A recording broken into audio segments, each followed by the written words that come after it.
In my last video, I talked about 30 Rock's live show from 2010, breaking down both the strengths and struggles of adapting the single-camera comedy for a live taping with a studio audience. If you don't want to go back and watch it, that makes two of us. So here's all you need to know.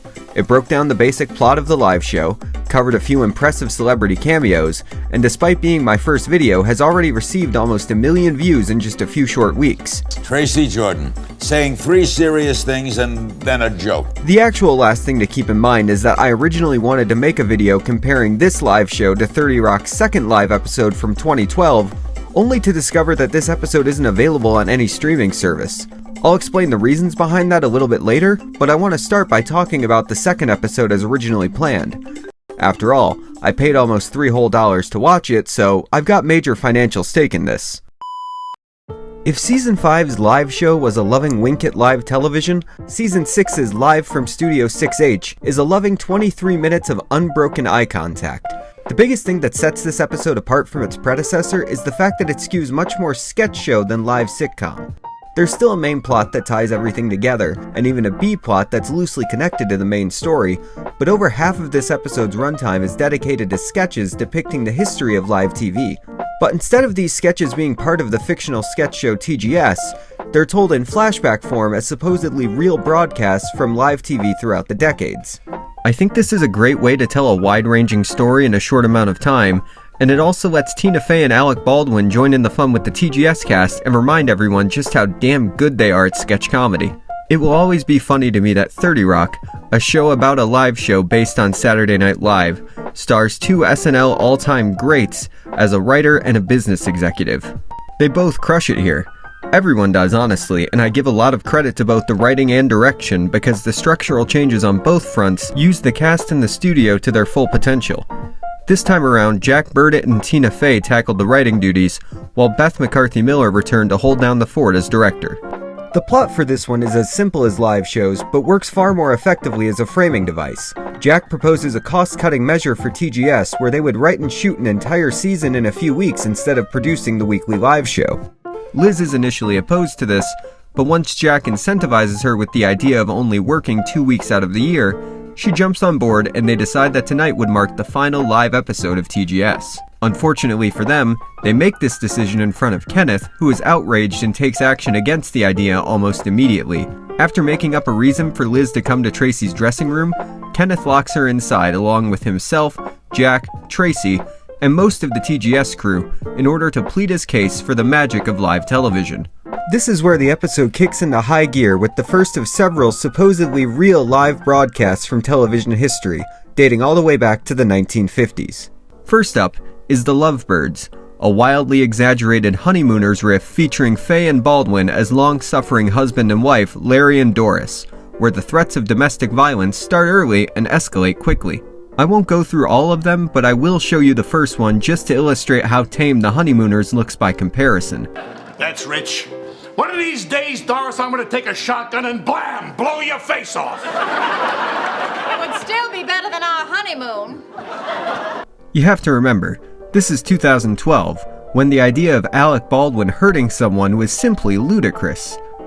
Well, implausible. It only goes up from there, with all of Larry's threats being matched by Doris's sassy comebacks, and culminates in not 1 but 2 on-air heart attacks. As both the Lovebirds fly south for their eternal winter, the broadcast cuts to the first of 2 returning guest stars from the last live show, appearing here as a legacy version of his familiar character. I'm Nazi Dr. Heinrich Spitzeman. Doctor. We can edit that out, right? Oh, it's live. This Dr. Spitzeman is here to promote Chatterton cigarettes to pregnant women, combining the less than health-conscious standards of the 1950s with the usual medical ambivalence that only a Spitzeman can provide. After the break, there's a bit of time carved out for the B-plot, which we'll come back to a little bit later, before we cut back to the dressing room, where Kenneth is locked and loaded with his next defense of live TV in the form of the Joey Montero Show. Baldwin is back on stage here, having ditched his white milkman suit for a black tux, and soaks in both the booze and the limelight as a legally nondescript Dean Martin type in a send-up of his 60s variety show. This time, instead of Tina Fey, he's joined by Jane Krakowski, who gets to put her naturally perfect pitch to good use as lounge singer Dusty Springfield. It's a nice look back at the loose, carefree side of the 1960s, a mood that comes screeching to a halt in the very next segment, and conveniently brings us to the reason why this episode is so hard to find. But to fully get into it, we do need to talk about the last live show just one more time. If you'll recall, in my last video I mentioned there were 2 different broadcasts of the episode, one for each coast. If you try to watch live show on any streaming service, you'll discover that only the West Coast version is available, and even then only on Hulu, not Peacock. There's a reason for this. There were a few minor changes made to the show between the East Coast and West Coast broadcasts. One of these changes involved Drew's commercial for hand surgery. In the version that's available to stream, his new hand is said to be the result of groundbreaking research at the Yale University Center for Hand Frankensteining. This hand belonged to a woman whose arm was blown off at a Josh Groban concert. The hand seemingly has a mind of its own, getting very, handsy, with Drew despite his protests. Personally, I thought this joke wasn't that funny despite Jon Hamm selling the physical humor, but this is somehow the better of the 2 versions of it. Because in the first broadcast for the East Coast, Drew's new hand is the result of what he calls an idea that started as a pitch for a horror movie and grew into a charitable organization where hands from executed criminals are making life better for people all over the world. Drew then holds up his new black hand, which also has a mind of its own, throwing up the black power fist before choking and assaulting him by the end of the ad. Not great.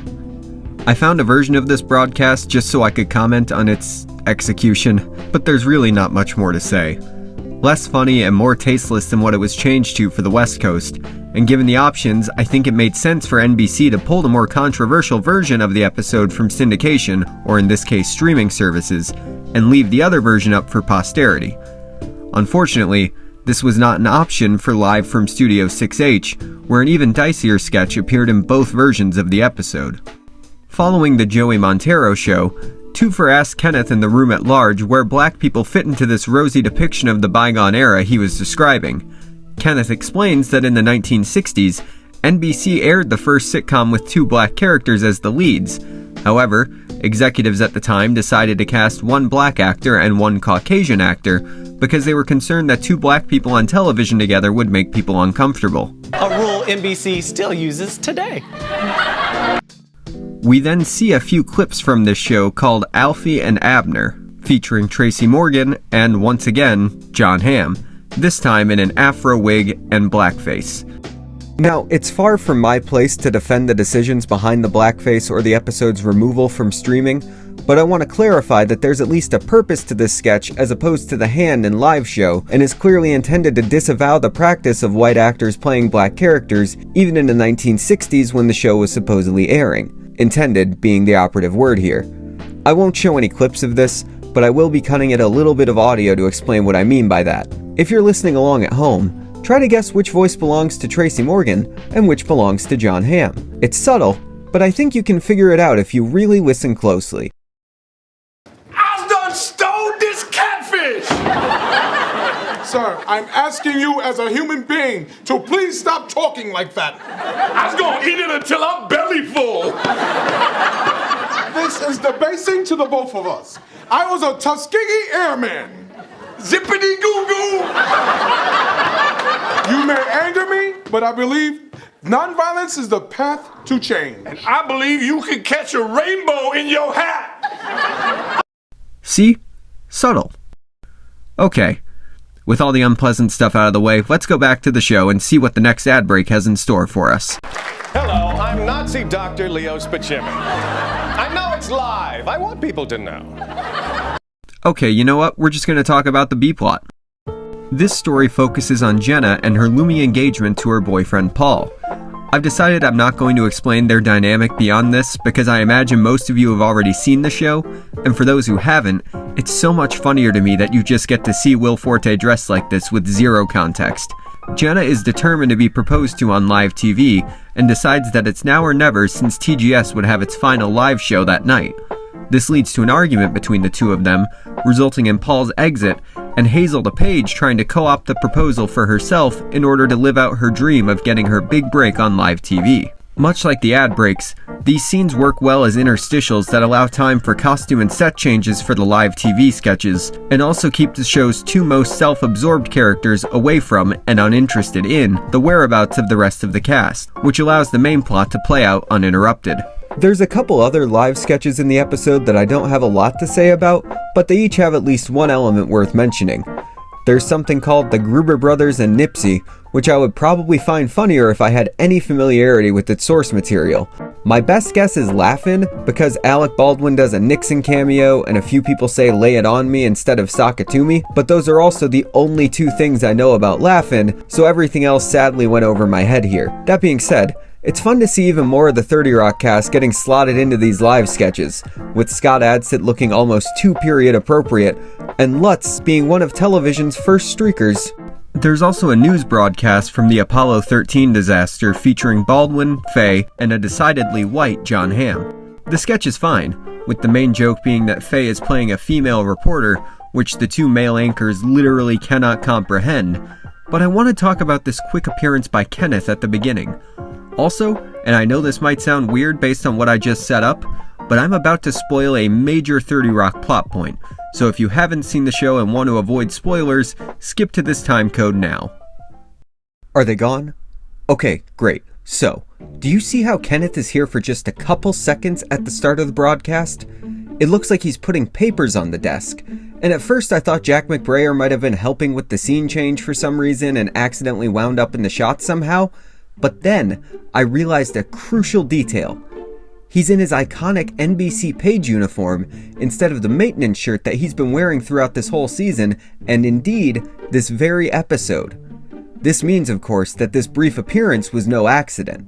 It was yet another strategically placed Easter egg for the most fantastical piece of lore in the entire series, something that the show had been increasingly hinting at before finally confirming it in the final episode of the show. Kenneth is immortal. If you're not familiar with the show, I promise I'm not making this up, and I guess it's not even that much of a secret since apparently there's a whole compilation dedicated to it on the show's official YouTube channel just called Kenneth is Immortal. This 2-second sight gag provides momentary confirmation of Kenneth being around forever, a full year before the series finale where Liz's great-granddaughter pitches the concept of 30 Rock to him, where he is still the head of NBC after being appointed by Jack in 2013 and clearly hasn't aged a day since. I love this weird gag that's a perfect distillation of the show's sensibilities, and it's so cool that they got to work it into this live show, costume change and all. Just when it seems like all hope is lost for Kenneth and TGS, Tracy chimes in to say that the trajectory of his entire life was changed after he appeared on a live telethon in 1986. In the sequence that follows, we're given the bulk of this episode's celebrity cameos, along with another of my all-time favorite television tropes: the discovery that all of our favorite characters, through some contrived act of fate, had actually crossed paths years before meeting each other. I know a lot of people don't like the Community episode that explores this idea because it A, undercuts the show's core theme, and B, is from the show's infamous 4th season, but I'm a sucker for this plot device. As is Donald Glover, evidently, because he's also the first to appear in the telethon sequence as a young Tracy, who transforms from a hip-hop church dancer to the Tracy Jordan we know and love in a matter of seconds. What this is a ghetto mating call. It's then revealed that not only was a young Jack Donaghy working the phone bank at that same telethon, but also that high schooler Liz Lemon just so happened to be watching at home. This time Amy Poehler takes over for Julia Louis-Dreyfus as Flashback Liz, while young Jack is played by Jimmy Fallon, which is fine, I guess. The final serendipitous reveal is that high school Liz winds up on a prank call with Jack, which is funny enough, with Liz asking to speak to General Electric as though he's a real person, but the highlight of this scene for me is Fred Armisen silently stealing the show as another phone bank worker seated right behind Jack. Over the course of the call, he leans further and further into frame, mugging into the camera, and you're not going to believe this, it causes Jimmy Fallon to laugh. I know, on live television even.